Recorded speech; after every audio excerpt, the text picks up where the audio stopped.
네, 안녕하세요. 와인한 영어에서 영어를 가르치고 있는 육서진 강사라고 합니다. 네, 오늘은 경신여자중학교 2학년 간단하게 한번 학습 설명회 진행해 볼 거고요. 이제 1학년 마치고 2학년, 1년은 또 어떻게 보낼 것인지 간단한 커리큘럼과 그다음에 2학년은 어떻게 출제되는지 한번 간단하게 문제 한번 살펴볼 거고요. 그 다음에 이제 3학년까지 학습 전략 앞으로 영어를 고등학교도 이제 가야 되는데 어떤 전략으로 한번 접근해야 될지 또 뭐가 좋을지 한번 같이 한번 알아보는 시간 가져볼게요. 네, 2학년 때 한번 간단하게 표를 만들어 봤습니다. 간단한 표를 한번 보시면 자 이제 1학년 때 한번 겪어봤기 때문에 아이들이 조금 자신감이 올라가죠. 물론 열심히 했다면 올라갈 것이고 열심히 안 했다면 똑같겠지만요. 결국엔 1학년 때 본인이 시험을 치면서 느낀 거 그게 2학년, 3학년 좀 끝까지 간다고 생각을 합니다. 물론 당연히 단어랑 문법 항상 우리가 수능 끝날 때까지 정말 긴장 풀지 않고 열심히 해야 되는 거죠. 자, 그런데 2학년 초반, 즉 겨울방학 때 조금 많은 강화를 하게 됩니다. 2학년이라고 해서 중학교 이제 한 반 정도 거의 반을 향해서 달려가고 있는 시기인데요. 결국은 이제 슬슬 3학년 또 더 나아가서는 고등학교 수준까지 이제 익숙해져야 될 단계이죠. 그래서 3학년까지 수준의 내용을 조금 확실하게 공부하는 기간입니다. 학습, 복습, 기본적인 단어를 써놨지만 이 안에서 아이들이 저와 공부를 하고 그 다음에 연습을 하고 이런 아주 담금질하는 이런 과정이 조금 1월에서 3월 동안 굉장히 열심히 이루어지게 되는 시기라고 말씀드릴 수 있을 것 같아요. 그런데 역시나 이제 2학년이 되면 1학년 때와는 다르게 시험을 두 번, 총 1년 동안 4번을 보죠. 그래서 2학년은 아무래도 시간이 조금 더 빨리 지나가게 되는 것 같아요. 그래서 실제로 이제 3월 중순쯤, 4월 초, 또 7월까지 중간 기말, 이거 시험 준비하느라 정말 정신없이 지나가죠. 중간고사 끝나면 한 2주 정도 있다가 또 바로 기말 대비에 들어가게 됩니다.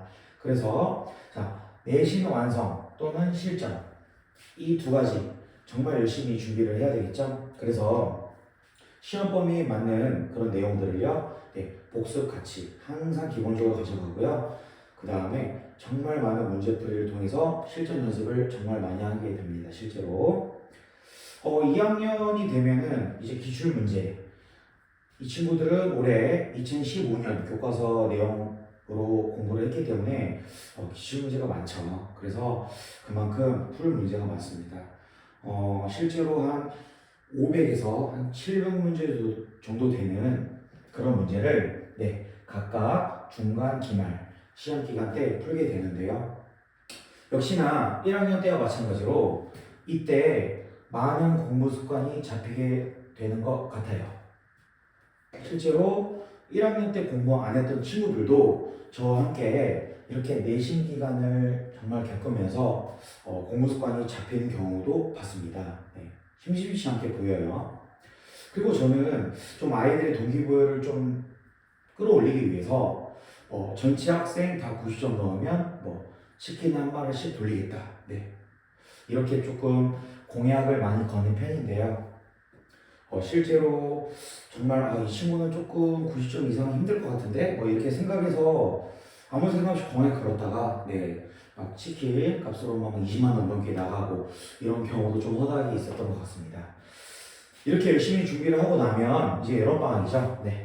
여름방학 때 물론 특강도 하지만 어쨌든 특강이든 정규 수업이든 단어 문법 또 독해까지 계속해서 공부를 하게 되는데요. 이때는 제가 심화라는 말을 붙였습니다. 자, 심한데 왜 심하냐?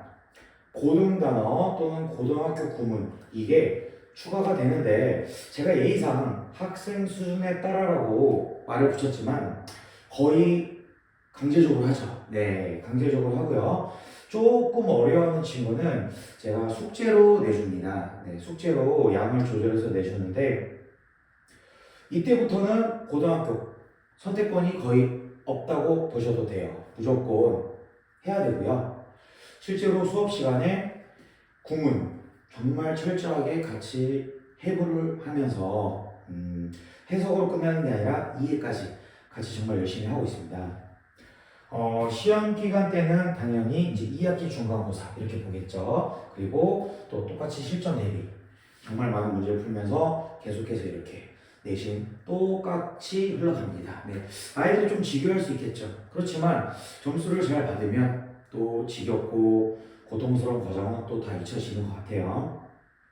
자, 그 다음 이제 2학기 중간 끝나면 또 바로 기말 정신없이 흘러가죠. 역시나 기말 똑같이 열심히 공부하고 또 실전 대비 많은 문제 풀어서 하고요. 자, 중요한 건 이때부터 본격적으로 정규 수업 시간에 고등학교 과정을 다루게 됩니다. 정확히 따지면 이제 2학년 2학기 겨울방학부터는요, 네, 예외 없이 다 전체 수업이 고등학교 과정으로만 진행되게 되고요. 이때 전체 학생이죠, 이제 전체 학생 무조건 되든 안 되든 계속해서 고등학교 단어, 그 다음에 구문 계속 시킵니다. 물론 학생 수준에 따라 단어의 양이나 문장의 양은 늘리고 줄이고 그거는 제가 학생의 성향이나 의지력에 따라서 조절을 하고요. 자, 모의고사 풀이 어떻게 진행될까요? 1학년 때는 한 몇 지문만 줬다면 자, 2학년 때는 전체 회차를 다 풉니다. 몇 문제죠? 네, 45문제죠? 듣기까지 포함 45문제를 시간 재고 이때부터 풀기 시작합니다. 듣기 빼면 정확히 수능날 남게 되는 시간은 47분입니다. 47분 동안 독해를 풀어내야 되는데요. 그만큼 시간의 압박이 큰 시험이 또 수능 시험이기 때문에 지금부터 모의고사 똑같죠? 네, 똑같이 시간 재고 풉니다. 물론 처음에 대부분 학생들이 시간 내에 못 풉니다. 그러면 시간 내에 못 푼 문제는 꼭 스스로 다시 남아서 풀고 반드시 내가 왜 틀렸는지 또 해석이 어렵든 아니면 문장 구조가 어렵든 각각 색깔 펜으로 다 표시하도록 시키고 있습니다. 기본적으로 이 작업이 된 상태에서 저와 수업을 들어야 합니다. 결국에는 혼자서 안 되는 부분 체크하고 수업은 저와 확인하는 과정인 거죠. 이렇게 겨울방학까지 계속해서 모의고사와 구문, 단어 계속 반복적으로 학습을 해서 3학년이 될 때 이미 고등학교 모의고사에 익숙해진 상태로 들어가게 됩니다. 네, 그러면 2학년 1년 동안 기본적으로 이렇게 진행이 되게 되는데요. 어쨌든 우리는 아직 중학생이니까 2학년 시험 잘 봐야겠죠? 자, 그래서 다음 화면 보시면 자, 이번 2학기 중간고사 출제 경향을 이렇게 한번 간단하게 표현해 봤는데요. 자, 먼저 눈에 띄는 점은요. 교과서 총 29문제 중 21문제가 교과서 내용에서 출제가 되고요. 외부 지문 프린트 역시 2학년도 줍니다. 네, 외부 지문에서는 이번에 8문항이 나왔네요. 그래서 퍼센테이지로 봤을 때 당연히 교과서 내용이 72% 정도 나왔지만 외부 지문도 절대 무시할 수 없겠죠. 그래서 외부 지문 항상 꼼꼼히 봐야 됩니다. 외부 지문뿐만 아니라 영영풀이 프린트도 있고요. 보통은 2학년 변형을 많이 시키지 않기 때문에 네, 학교에서 준 프린트만 꼼꼼히 학습한다면 쉽게 90점 이상 받을 수 있습니다. 자, 유형별 출제 경향 보시면요. 어법 몇 문항입니까? 7문항이네요. 오히려 1학년 또는 3학년보다 정신여중은 2학년에 어법 문항의 비중을 두는 모습이 보이고 있습니다. 그 다음 많은 유형이 뭐죠? 네, 내용 일치네요. 역시나 글을 꼼꼼하게 잘 읽을 수 있는지, 내용 파악을 잘 하고 있는지, 바로 위에 내용 이해 이렇게 비슷한 문항으로 어법, 내용 이해, 내용 일치 이렇게 가장 많은 유형이 나오고 있고 나머지 유형들은 한 문항, 두 문항 이렇게 비슷한 개수를 나타내고 있습니다. 결국은 2학년 특징은 뭡니까? 네, 어법 문항수가 타학년에 비해서 많다. 이렇게 말씀드릴 수 있을 것 같아요. 자, 그렇다면 시험 범위 어떻게 될까요? 교과서 역시나 두 과입니다. 두 과. 그래서 교과서 내용 역시나 대학원 본문 정말 철저하게 거의 기기적으로 바로바로 내용이 기억나도록 정말 꼼꼼하게 공부를 합니다. 거의 통으로 암기하다시피 하죠. 자, 문법도 역시나 총 4파트. 네. 그래서 이론. 아무래도 1학년보다는 조금 깊은 내용이 나오겠죠. 그만큼 저희는 깊은 이해를 하도록 계속해서 질문을 하고 문제를 많이 풉니다. 결국 아이들이 문제를 풀다 보면 자동적으로 이론이나 문법적 감이 체화가 되는 것 같더라고요. 그래서 중학교 시험 기간 때는 일부러 저는 문제를 많이 주는 편입니다. 그 다음 전체적으로 타학교 기출 문제 역시 풀고요. 그 다음에 실전적, 즉 실전 시험 분위기에서 계속해서 최종적으로 연습을 합니다. 역시나 저는 1학년도 그렇고 2학년도 그렇고 꼭 영어 시험 전날에 미션을 줘요. 그래서 자기 전까지 저한테 개인톡으로든 단톡으로든 꼭 제가 내준 미션 꼭 완수했는지 꼭 확인을 받고 자야 됩니다. 네, 그러면 이제 시험이 어떤 식으로 나왔는지 한번 간단하게 문제 한번 살펴볼게요. 자, 2학년 요번 중간고사 문제인데요. 어법상 어색한 것 고르시오 이렇게 했죠.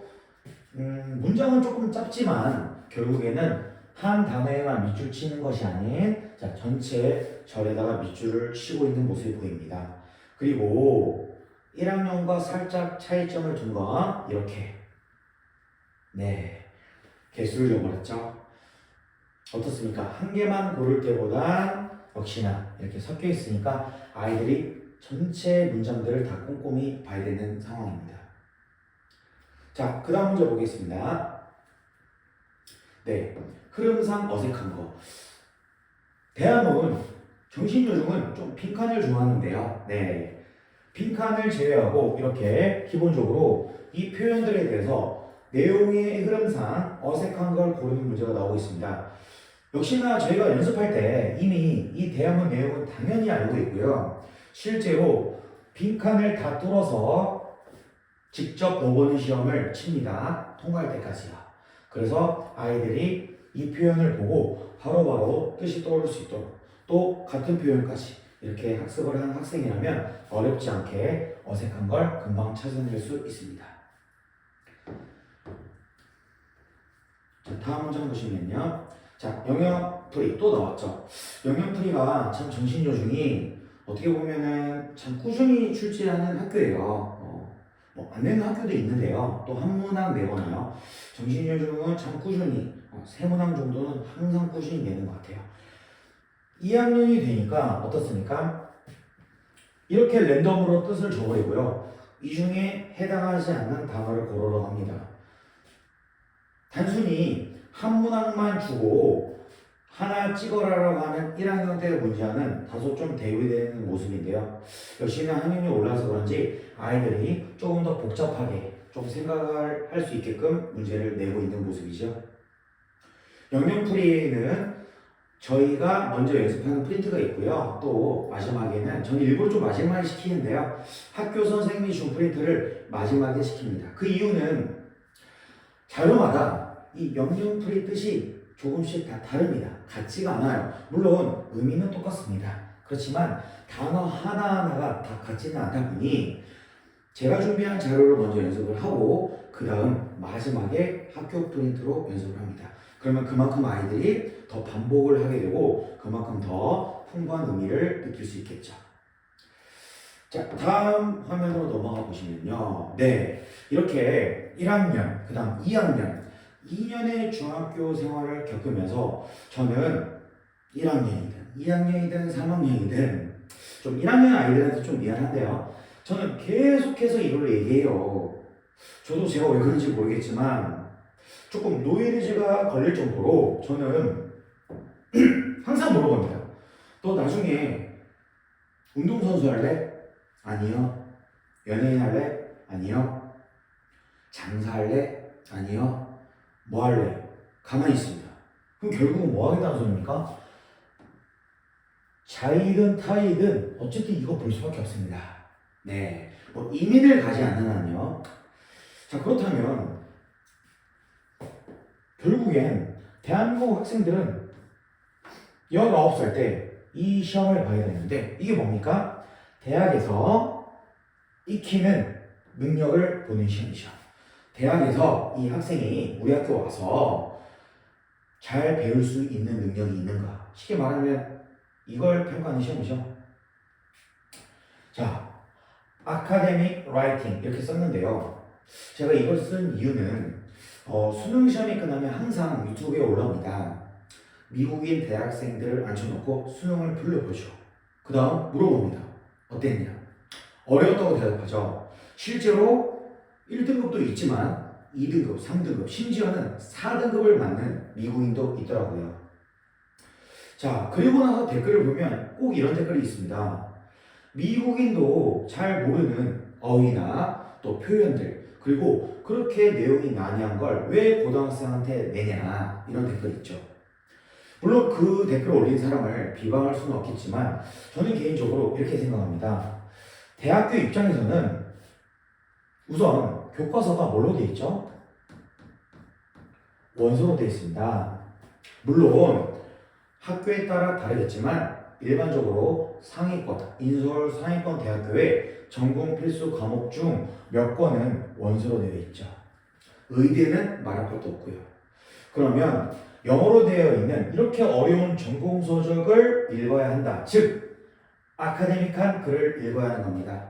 그러니까 평가원 입장에서도 이런 질문으로 낼 수밖에 없는 거죠. 그럼 이렇게 어려운 글을 읽고 이해하는 능력이 중요하다. 즉, 결국은 뭡니까? 독해죠. 네, 다들 아실 겁니다. 독해가 너무 중요합니다. 그래서 저는 중학교 1학년 때부터 아이들이 영어를 공부할 때 결국은 머릿속 한켠에는 난 독해하기 위해서 지금 공부를 하고 있는 것이다. 즉, 이 시험을 잘 봐서 내가 원하는 대학교에 가야 한다. 이런 목적을 가지도록 저는 계속해서 주문하고 있습니다. 자, 그러면 중학교 1학년, 2학년까지 저는 개인적으로 조금 어리다고 생각해요. 네, 전 개인적으로 그런데요. 1학년이든 2학년이든 결국에는 네, 책상에 앉아있는 거 어려웁니다. 그래서 제가 제일 많이 하는 말입니다. 우선 책상에 좀 앉아라. 네, 앉아라. 정말 집에 빨리 가고 싶어 하죠? 그래서 저는 이 얘기를 정말 많이 하는데요.